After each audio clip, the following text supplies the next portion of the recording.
Hi, I'm Phil Craig. And I'm Andrew Lownie. And together we aim to bring you the most scandalous stories and some of the most scandalous people in history. So thanks for joining us here on the Scandalmongers podcast. Hey, Andrew. Hello, how nice to see you. And we've got exciting news this week, I think. We're beginning to see some pickup in our subscriptions. We are. We're no longer a baby pod. We're a teenage pod. It's our 16th episode. We're stroppy teenagers. People have been seeing adverts coming up, and I've had a few emails saying, you guys must be rolling in money. So before we launch into this show, I just want to say a little secret of the podding industry. Anybody who is interested, on YouTube, you don't get any money at all as a creator of content until you get that magic number, 1,000 subscribers. Andrew, how many do we have? I think we have about close to 330. It's 420. 420, great, it's going up. It's going up, so we're nearly there. Well, we're nearly halfway there. And so seriously, anybody, if you love the show, like the show, occasionally drop into the show on YouTube, please click the little subscribe button. It doesn't cost you a penny. You can turn off any notifications so we're not emailing you all the time, and it would make a difference. I think what's fascinating is that people are coming to one show and then they're moving on and listening to other shows because, clearly there are other subjects that interest them. It's not just the one subject. And I think also we're very keen for people to give us ideas of what they want to listen to and scandals that they would like a bit more detail on, or indeed people we should be talking to. Yes, in fact, a couple of our shows have already resulted from those sort of emails. So do stay in touch. Anyway, let's not talk about the sordid business of money. Let's talk about the not so sordid business of Queen Camilla. Are you ready for Queen Camilla, Andrew?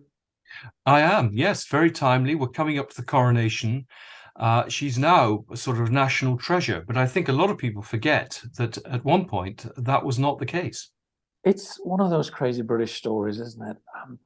I think we sort of enjoy the royal soap opera, perhaps a little bit too much for our psychological welfare. For many, many years, she was seen as a terrible person. She was, well, legend has it, she was a kind of shouted at in the streets and people threw bread rolls at her at a supermarket. But I think some of those stories were just legends and not facts. But she was certainly widely unpopular in opinion polls during Diana's life and after Diana died for the first few years. And I think she was seen to have, in a sense, destroyed the marriage between Charles and Diana. I don't think that's quite right. But certainly she was a very unpopular figure, and there were people who took sides. You know, you're either for Camilla or for Diana. Yeah. And I think things have moved on since then. I think it's a bit more nuanced, the way that people look at that relationship.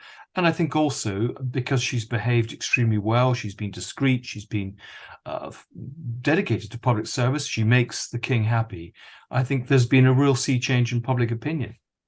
I have to agree. I'm not sure all my friends or relatives would, but I have to agree. And in a minute, we're going to be talking to a real expert, one of the great stars of the famous British Royal Press Pack, Rob Jobson, who I've known for 20 odd years. I think you must have known him probably even longer. Long time. And he's broken a lot of stories. I mean, he's a very good journalist. He's a very good journalist. In fact, he was the person who first reported that Camilla and Charles were going to marry, sort of whenever that was, 2005 or something. So he got that scoop. He's obviously got great connections. And I remember working with Rob when I did my series 20 odd years ago about Diana. And, he was one of those kind of like, how would you describe them? Sort of hardworking, old-fashioned journalists who would sit down with a notebook and get amazing stories. So we'll hear from him. Yeah. But I'd like to go back just a little bit to the kind of Camilla, the beginning of the Camilla story, because I think a lot of the reason people are sort of skeptical or suspicious is they have this sense of her as a kind of conniving, intriguing woman who did her best to undermine Diana and Charles's marriage. And of course, it was nothing like that simple. She was, of course, with Charles before he even met Diana, and had been for years. And she'd happily shared Charles in that kind of very 19th century liaison dangereuse world they seemed to live in, where she would even apparently be friends with some of Charles's other lovers, who were also married women, as she were. And of And course, her husband, of course, had been the lover of Princess Anne. I mean, it's a very incestuous world. It is. They're all having affairs. They're all meeting in country houses. It's all very sophisticated. And into this world blunders Diana. And we've talked about her a lot. I never believed that she was as innocent in that world as she perhaps later made out. But she was certainly more innocent than Camilla was. And then there are famous stories of they met and they sort of maneuvered around each other. And apparently Camilla asked her at this famous lunch before the wedding, when you come to the country, will you hunt? And Diana later on thought that was code for, do you mind sharing him when he's in the country, pursuing the traditional country pleasures, one of which is hunting. Well, also, I mean, he was giving Camilla jewelry on the eve of the wedding and things. I mean, there's stories about the Gladys and Fred bracelet, isn't it? That's right. And I'm sure we'll talk about this with Rob. We all know Camilla and Charles restarted their relationship. Diana and her friends never believed they stopped. I suspect they did for a while, but they were always in touch. And if you were a suspicious person, and I think Diana became that quite quickly, it didn't necessarily matter if they were sleeping together, if he was always on the phone to her or with her or looking to her for support.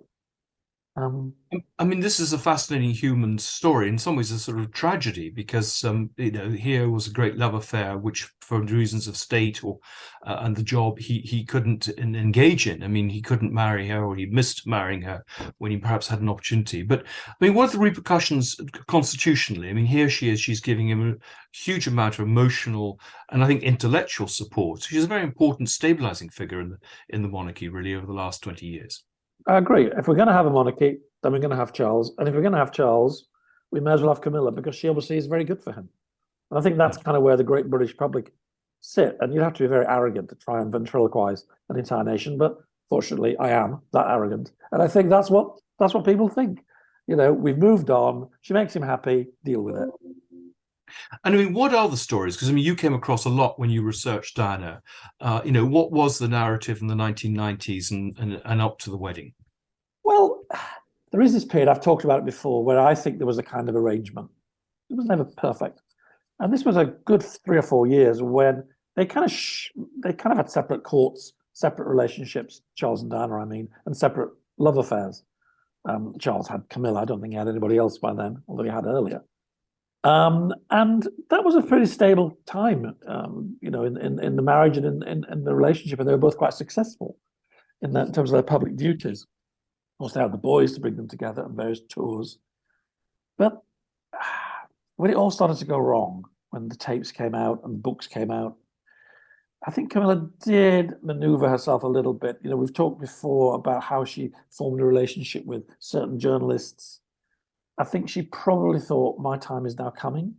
And certainly after Diana's death, there was this famous thing, Operation PB, where a lot of effort was made to put Camilla in a very positive light, and sadly put Diana in a very not positive light.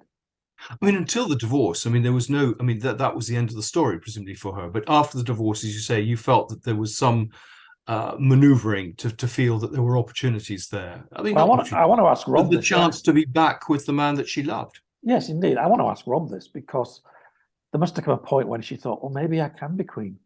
Do I want to be queen? In some ways, the role of supportive mistress might have suited her better than having to kind of deal with the 24/7 business of being a full-time royal. I don't know.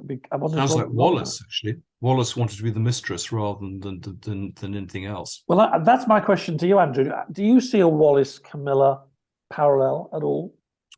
No, I think they're very different personalities. They come from very different backgrounds. I think, and I think the relationship between the principals is very different. I don't think Wallace ever loved Edward, whereas I think Camilla did love Charles.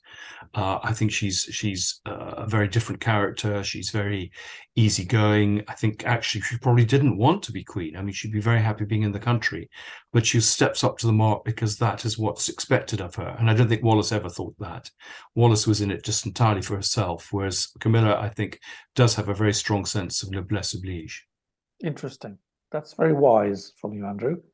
is what I would You expect. sound surprised. No, it's. I think you're right. I think you're right. Actually, I think there is a big difference, and I think there's no way that she was ever a kind of gold digger.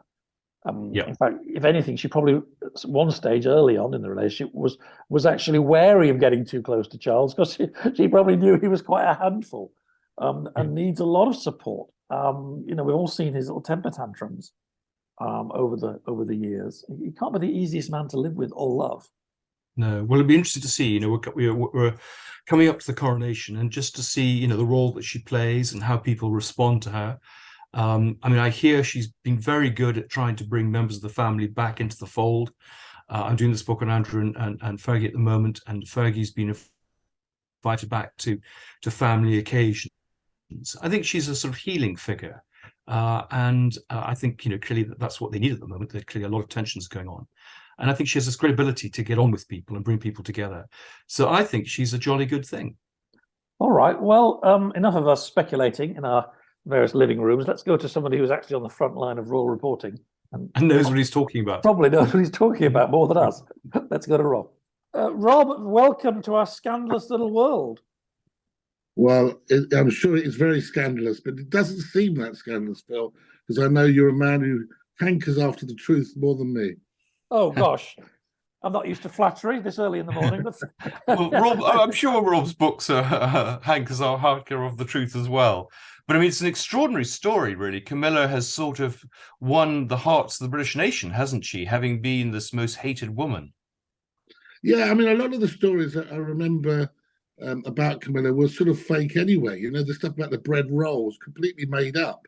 And it really did irritate the king that this actually was out there. That was actually a tabloid scam with an actress. But other things, such as the fact that he had Camilla smuggled into the palace the night before his wedding, or even that she was on the royal train, or was it Diana? All of these things were made up, and it absolutely used to infuriate the king. I remember in the book I did a Charles at 70, that a lot of that stuff, a couple of bits were in there, and it really, even years after the death of Diana, that whole escapade about the fact that he was supposed to have smuggled the Diana aboard the train, which led to letters going in and out of the Times from Mrs. Sean Kidd and about her honour, was all nonsense. It was actually the wife of a private secretary coming on the royal train to see her husband, who was a blonde. And what happened was, I think one of the people guarding the train rang the Daily Mirror or the Sunday Mirror, and Bush, it was on the papers, and it led actually to a train of events that put the king, or the Prince of Wales as he was then, in a situation where, and that's what led to his father saying, well, you can't carry this on. Either you're going to have to marry this girl or let her go, even though he didn't really know Diana at all. He barely knew her. And so it was a real problem for him. It really used to annoy him many years later, because he really he thinks, everyone talks about him and he blames his parents, he was forced into marriage. But actually back then, the tabloid press had a lot more power than it even does now. And because there were less media organizations. And he feels he was pretty much steamrolled into the whole wedding. That's so interesting. So the tabloids started the story, and in a way they kind of finished inaccurately, got it completely wrong. Forced him into marriage. But isn't this pretty much so. He said he was stuck between, the actual expression that he said to his very close friends was that he felt he was stuck between the devil and the deep blue sea, and so he couldn't. He just couldn't see a way. Not that he was trying to necessarily find a way out, but he regrets not being strong enough to call time on the relationship. But isn't this one of the problems, that the royal reporting is most people know nothing about the subject who write about it? And you've got 30 years experience, you've built up a lot of contacts, you've got to know the principles. So, well, you're probably better than most. But is that not one of the problems, that there's so much rubbish talk which has no basis in reality at all? I actually think in those days of the palace saying no comment, no comment, no comment, which you can remember. I remember Phil doing that extra documentary that he did, and the book that he did at the time. The point of it is that reign was no comment, no comment. Most of the journalists knew about what things were going on. Even in the 1990 when I started, the talks of the affairs and all the things. Remember, they weren't public knowledge. They weren't public knowledge, but they were known amongst the journalists. It was just you couldn't get it in the paper because, I remember going to a polo match and Prince Charles was riding out hard against James Hewitt, and the commentator was saying, "Look at these two go for each other," and it was all, But everyone, I think, in the polo set and the journalists knew that this was the husband and the lover, but nobody in the general public in Scarborough or Hull or Edinburgh or whatever had a clue. So it was. I think that the journalists did know, and I think some of them in those days were pretty much more. They were certainly better informed, even though it was a bit like the Wild West. Like, I think that the people in the Royal Rota, the journalists and colleagues that I know, are pretty well informed, but I think the papers have changed dramatically in terms of their bottle, really. Is this Leveson? Oh, without a doubt, and without the whole thing, and the way that some of the journalists would obtain their information, of course, years ago, in certain areas, was just the Wild West. But let's just go back. Before the phone tapping, remember all of these things, the phones and things like that. They were until about 2003. Certain things weren't legal, whatever. But all I can say is, all I remember is, I've always stuck to the basis that if you can speak to someone off the record, get the information stood up. That's how I did Charles to marry Camilla, and I got it right. We never even put that to the palace, that story. There was no need to have any nonsense and sort of I can even operate a propelling pencil, so I'm not sure all these people do all this technology. I'd love to get your take on Camilla, though, Rob. I'd love your take on her. At the beginning. I really like her. I think she's a great woman. I think actually we've got to look now since I broke that story that Charles was to marry Camilla, big scoop, got the scoop of the year. That even then there were a lot of people really not happy about this at all. There were, at the day of the wedding, there were people in the crowds, with placards up, shouting and screaming. They were asked to take them down. But over the last 17 years or so, I think she's done a terrific job. I think that she certainly has supported the Prince of Wales as he was, the King now, ably, and really, he's a different man with her at his side. He's more comfortable. He's more relaxed. I think that when the Queen said that I want her to be Queen Consort, and that was put on the record, that was a big moment. I think that really got a lot of people to say, well, if the Queen, it's good enough for the Queen, it's good enough for me. Behind the scenes, I think when you go on the flights, and on the royal flights with them, she will always come back. She knows the journalists by their first name. She'll always interact. In terms of his public relations, the King has done a terrific job. And she understands really if the photographers are looking for a picture, the King's not going to be looking to give you a picture. It's just not going to happen. But she would do things to make things happen. She realizes everybody has a job to do, and she's done a terrific job, in my opinion. A lot of people say, "Oh well, you bought into it in that respect." But have a look at when he lost his temper in Ireland when that pen was leaking all over the place. Who was it who came to the rescue? She came to the rescue, calmed him down. Got hold of the pen, handed it to the copper. And I think that in a role like being the King or the Queen, as the Queen said herself, you do need someone you can kick your shoes off at the end of the day and have a laugh with. And that's exactly what he had. Yeah, sure. And of course, with Diana, it was never like that for all sorts of reasons that we know about. Challenged him, she annoyed him, he annoyed her. I'd love to know your take on Camilla before all this, when she was, maybe maneuvering, or was she maneuvering in those years of the marriage? I spoke to Higgins, and I was amazed to discover, this is the editor of The Sun at the time, that she had a weekly conversation with him on the phone. Was she kind of cute and maneuvering, or was she just there waiting to support Charles? Well, that just shows you that Stuart was probably more cute and maneuvering than she was, I should think. He was based down in the West Country. He was a very persuasive chap. I worked for him and really liked Stuart. But, I don't think she was maneuvering to become the Queen. Far from it. I think that she had a relationship after Harry was born. She had a relationship, and she probably thought it was wise for her own reputation and sanity to have a relationship or have a friend in the Wild West world of the tabloids, because sometimes you do need the editor of the most powerful communication open. He was the editor of the most powerful tabloid at a time, as you say, when tabloids. I think they started that relationship, that friendship, when he was the West Country reporter. Oh, really? So she trusted him and knew him for a long time. So it's not, I mean, as I say, the back doors of communication are not a bad thing to have if you with your enemies, keep them close. And I think that shows that she's quite canny. And no, I don't think she was plotting to be the queen. In fact, I think far from it. She used to like a smoke and a drink, and she probably liked to, just enjoy her life. But I can't imagine when she was say 55, she would be particularly thinking of going on state visit. Well, the state visit's just been cancelled to France because they all want to retire at 60, which would wipe the three of us out nearly. But the point of it, is I think she would have been quite happy to be. She can't. I mean, I can't imagine she saw herself being queen and carrying on working at 75, 76 years old, which she's having to do now. So you were around when the tapes came out. You were working. I was, yeah. And that was such a pivotal moment. And to have the most intimate stories and conversations put in the public domain, I'm sure at the time, a lot of us thought, that's it. This relationship has to end. But clearly it didn't. And maybe that's admirable. They just thought, well, we're thick-skinned. How much worse can it be? Well, I remember it. I mean, I was fairly young. And of course, even though I was royal reporter of the Sun, there was so much going on. You had Andrew Morton's book coming out, and that was way above my head.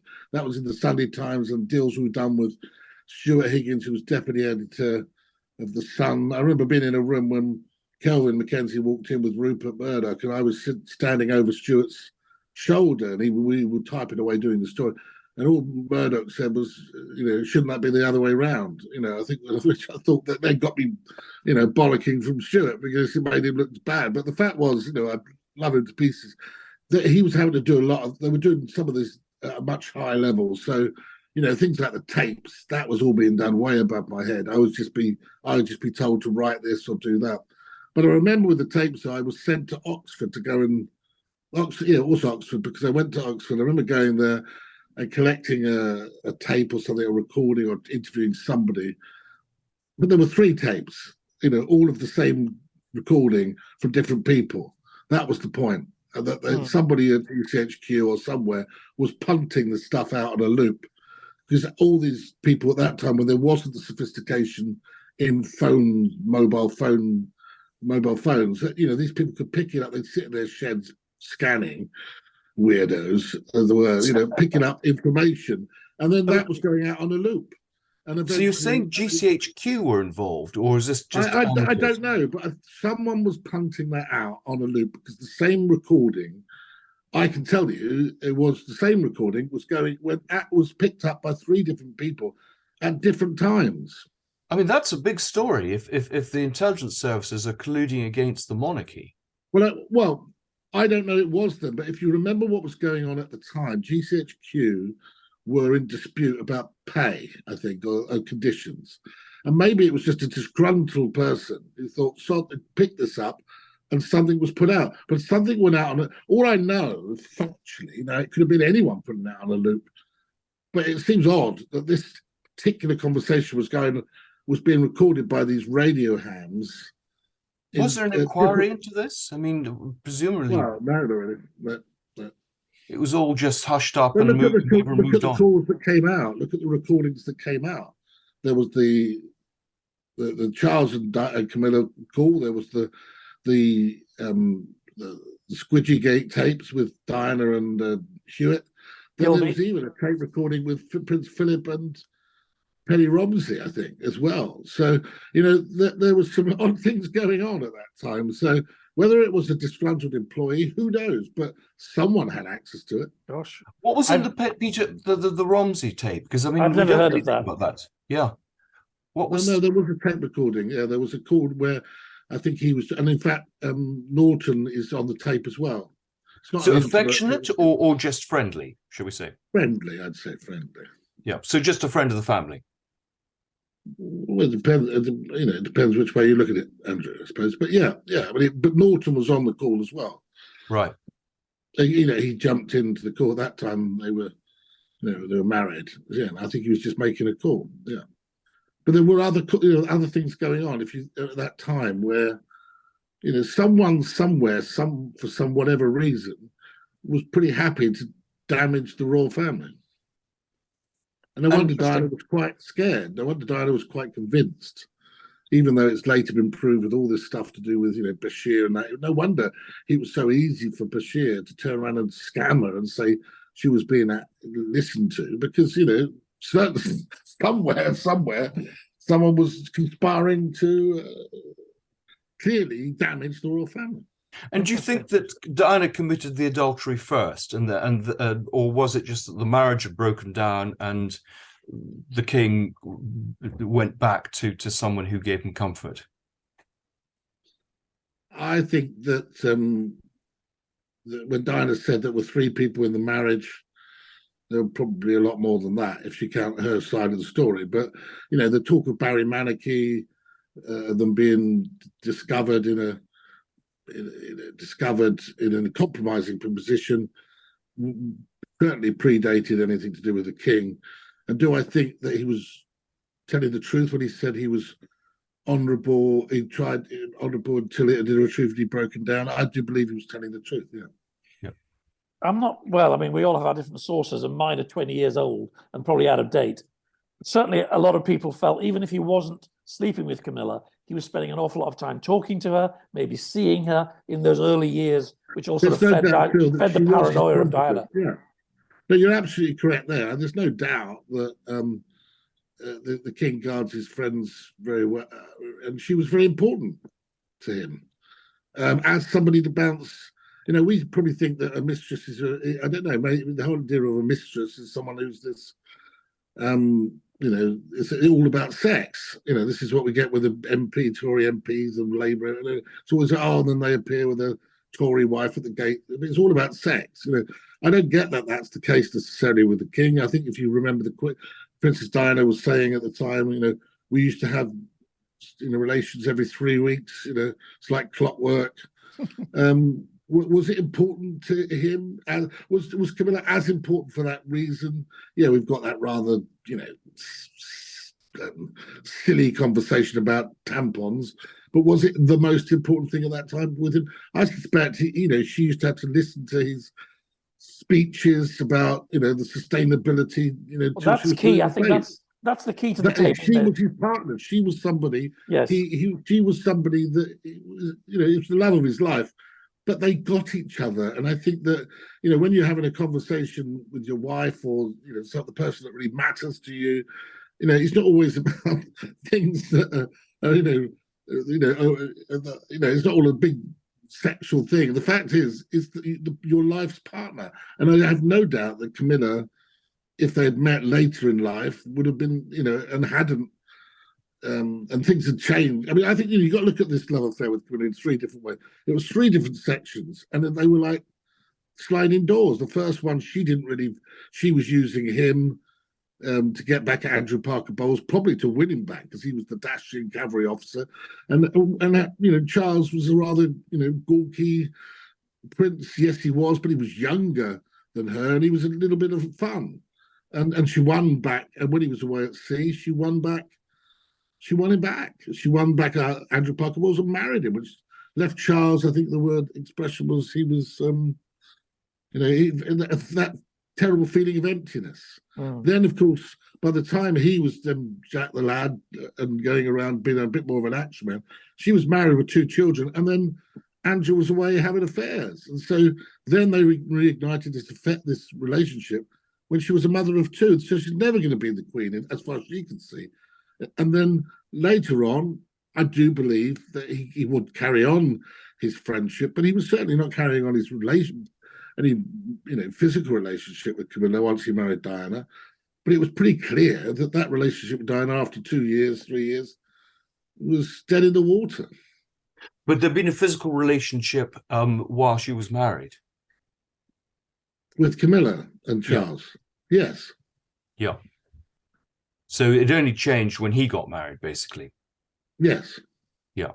There is also a period, Rob, sort of when Hewitt is around, I'm talking the mid-80s before the tapes come out, where it's never totally stable, but if you talk to the security people who are around them, Charles and Diana, there is a kind of understanding that they will sort of, she'll spend time away with Hewitt, and Camilla will be around. No, that's true, Phil. I mean, that's true. That is absolutely true. But I mean, say 86 onwards. I mean, Diana never truly accepted that Camilla should be around her husband. I mean, there was a confrontation that, I wrote the book Diana Closely Guarded Secret with Ken Wolfe, Ken very well, and he was there when that amazing scene, if you can imagine it, almost is like a movie.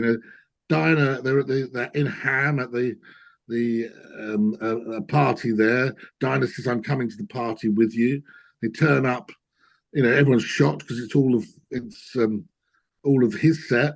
Camilla's there. Camilla and Charles go downstairs to hide away while the party's going. Diana calls for Ken out of the kitchen where he's probably having a quick bite to eat to confront Camilla and Charles. Charles backs off, and she says to Diana, "You don't think I'm stupid. I know what you're doing. Why don't you leave my husband alone?" But Camilla, who was obviously very confident in her position at that stage, turned around and said, "Well, you've got the children. What more do you want?" And of course, there's Ken trying to disappear up the stairs, thinking, "I don't even want to be here." There's the Prince of Wales backing off. He doesn't want to be there. And then on the journey home, she was in tears. And imagine, that's all what was going on. So they knew what was going on, obviously, the bodyguards. And I think when Ken first started, she sat him down and explained that this was effectively just the arrangement. So they had separate worlds, but the world didn't know that. And in fact, if you go to look at, say, the trip they made to Hungary, it was a hell of an act they put on together. They looked pretty happy. Yes, it worked for a while. I think the tapes destabilized everything. I think Diana was quite happy to a degree to carry on until she got to the point where, until Diana, her true story with Andrew Morton, when she wanted out. Yeah. But of course, Andrew's book's a brilliant book. I always say that when I'm, not your Andrew, although I do say many of his books are brilliant too. I'd say that Andrew Morton is a brilliant book, but it is the most one-sided divorce petition in history. Yeah. But she does that book after she's been told about the tape. The Higgins and co. sit on that tape for over 2 years, but she knows they have it. So that affects her behavior. Well, I think it was a smoking gun. Yeah, it was a smoking gun. But of course, at the end of the day, if you listen to the actual tape, it's quite clear it's over. In '89, it's over. They're going nowhere. But it doesn't mean that she stopped loving Charles, because I actually believe that if she could have felt she could have won him back, she would have done. But I think she knew she was on that Diana, Charles and Camilla loved each other. It's a great love story rather than one of. To me, it shows you that they. Yes. And she supported him. They were right for each other. And if you only look at them now, she's 70, mid-70s, hit mid-70s. I see them operating on the world stage. They complement each other. No, I agree. And I always think from the sex tape, what's most significant is the way she talks to him about the speech. Because there you see how the real dynamics of the relationship and how that, he needs that kind of support, validation. He's a workaholic, Phil. This is a man who would be agonized until 2 o'clock in the morning with a yellow poster sticker as his son said good night to him. He's just slumped on his desk, writing his speeches that really matter to him. And that's why in the books that I've done on him, I've tried to avoid. I mean, this one I've done, Our King. I've obviously, in the book I did, Charles XVII, I basically didn't really want to go over the whole of Diana years and tampons and stuff like this, because I actually think it trivializes the man, it trivializes what he is. And if we all got judged by things that we did that we don't want people to know, then actually our life's works would be pretty bad, because we're all driven by other things.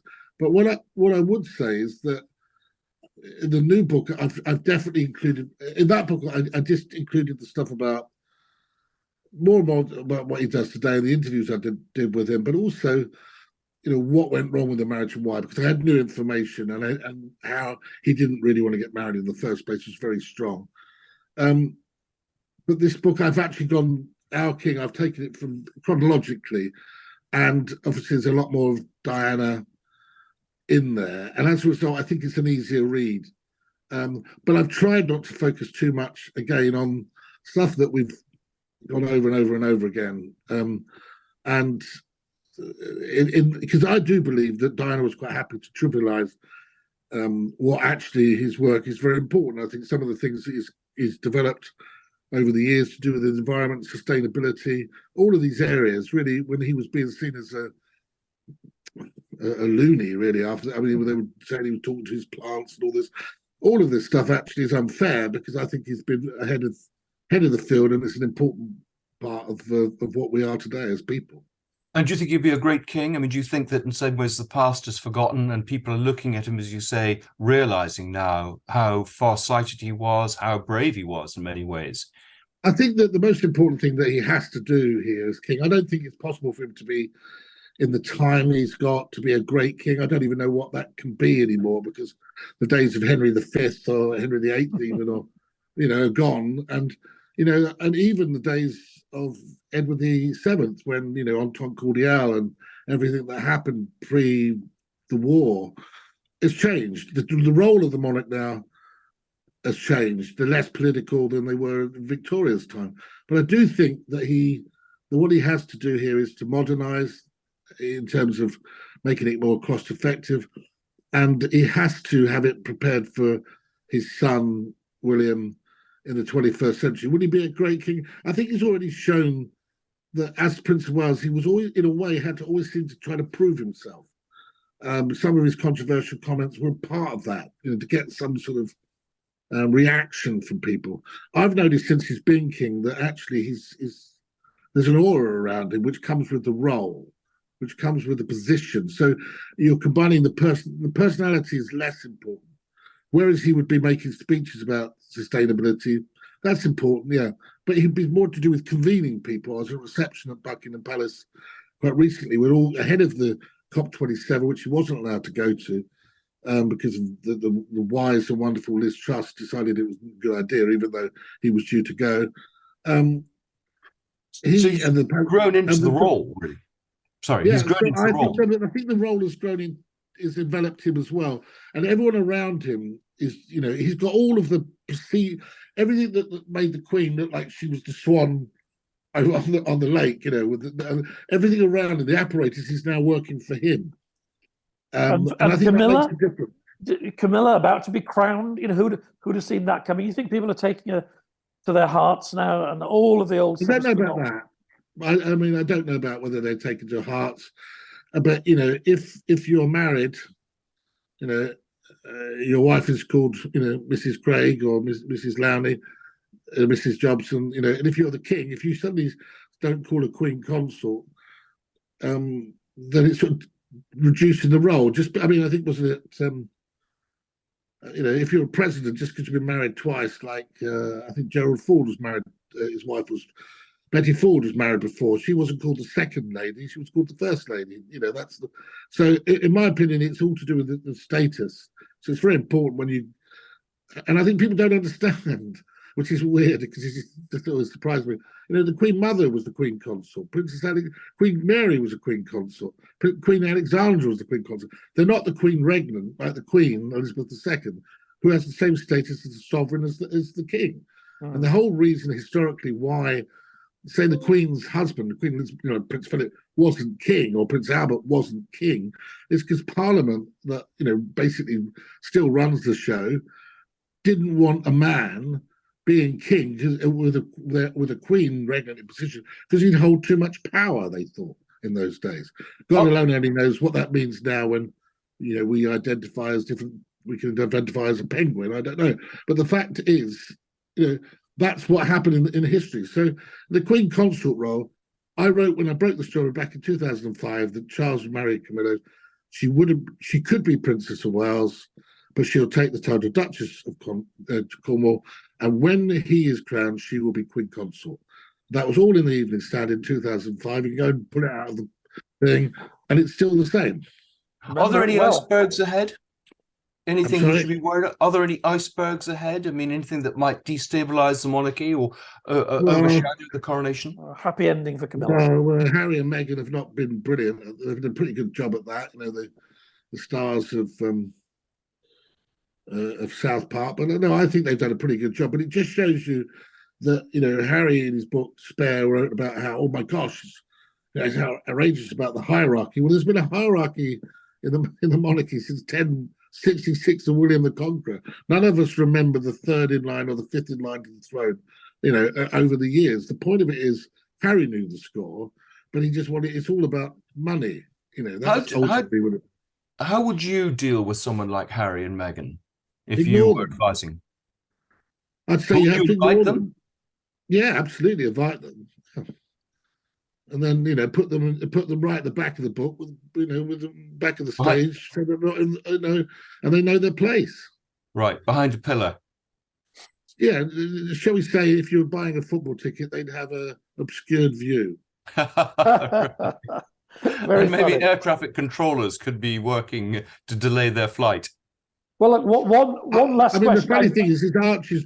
These things all come together. It's Archie's birthday the same day. What do they want? They're saying there's certain demands. This is a historic moment. It's the moment of the king's destiny. What on earth are they worrying about? Prince Harry's son's birthday. That's a private matter. Buy him a cake. He's only a baby.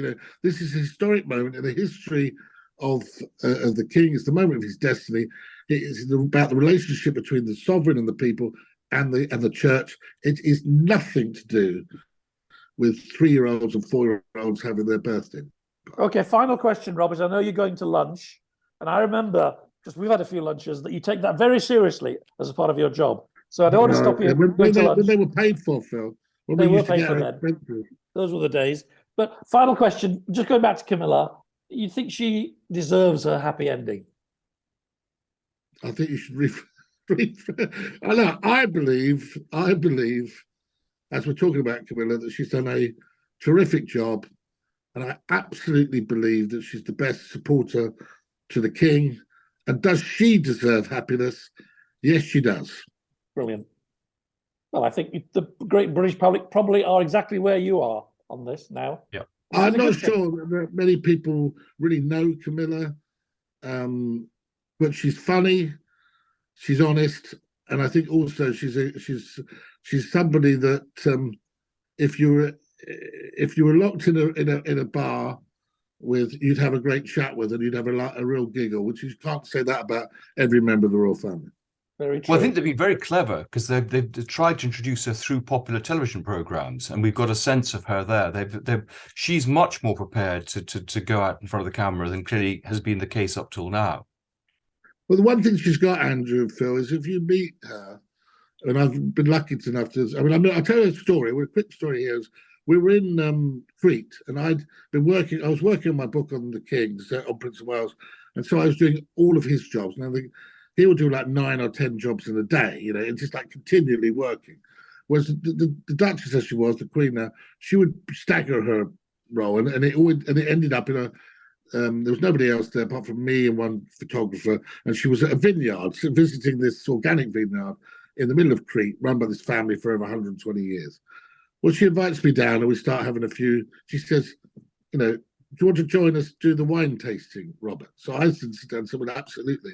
And, is there any cheese as well? So we're both sitting there enjoying it with the private secretary, but drinking, and it was very relaxed. And I thought that's a very smart move, but it wasn't done like that. It was done out of genuine. Would you like to see? It was a hot day. Would you like to have a drink? And we'll sit down here and do this job. And the whole thing was very relaxed. Her protection officer was there. He was very relaxed. And she, I think, is somebody who realizes the media has played an important role in the way that it can shape the narrative. And she's not doing it necessarily, I think, because, here come the media men, let's butter them up. She's an open person, and I think she's a decent person. And I think no wonder that, and she's funny, and she has a twinkle in her eye. And in her mid-70s, as she is now, she still has that twinkle in her eye. And I can see why the Prince of Wales, the King, has relied on her so well. Brilliant. Well, thank you so much. We have to go, Andrew, I'm afraid. The clock is ticking. But enjoy your lunch. Very, very nice to talk to you. Thank you for listening to the Scandalmongers podcast. This has been a Podcast World production. You can get in contact with our show by emailing team@podcastworld.org, placing Scandalmongers in the heading, or via our social media links within the show's bio.